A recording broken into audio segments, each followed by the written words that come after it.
Il était une fois un archéologue qui tomba sur une drôle de pyramide. Non, pas celle-là, trop égyptienne. Oui, cette pyramide de Heinrich et Bird, bien connue dans nos entreprises. Quelle histoire nous raconte-t-elle?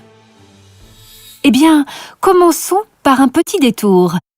Nos organisations peuvent être confrontées à plusieurs types de risques. Il y a des accidents du travail relativement fréquents et bénins, des accidents du travail plus graves, voire mortels, et des accidents industriels majeurs, heureusement rares, mais qui peuvent affecter les salariés, les installations, la population, l'environnement.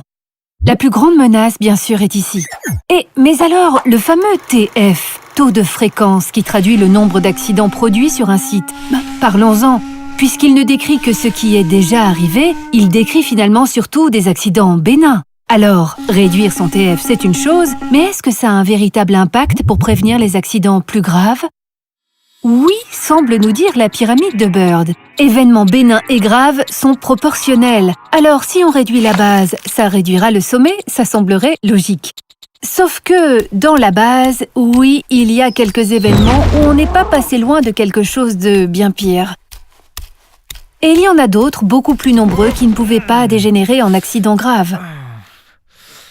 Si vous consacrez vos ressources et votre temps à gérer tous ces événements bénins, cela aura un effet très limité, voire nul, sur la prévention des événements plus graves. Alors, et si on modifiait un peu cette pyramide? Tadam! Avec le bien nommé diamant de la prévention. Eh oui, rien de moins, car vous allez voir, c'est un véritable trésor d'informations pour les entreprises. Ici, on s'intéresse bien sûr aux accidents graves avérés, dont on veut se prémunir, mais aussi à cette petite partie de la base, ici, où si les circonstances avaient été un peu différentes, cela aurait pu être vraiment grave. Ce sont ces événements-là, d'apparence bénin, mais qui comportent ce qu'on appelle un haut potentiel de gravité qu'il faut essayer de comprendre, d'observer, d'analyser, de détricoter. Pas simple à reconnaître, me direz-vous? Commencez par vous demander, dès le signalement, aurais-je été étonné si cette situation avait conduit à quelque chose de grave? Est-elle un archéologue qui passe la Terre dans son tamis? Vous filtrerez les événements pour ne garder et ne consacrer votre énergie qu'aux pépites.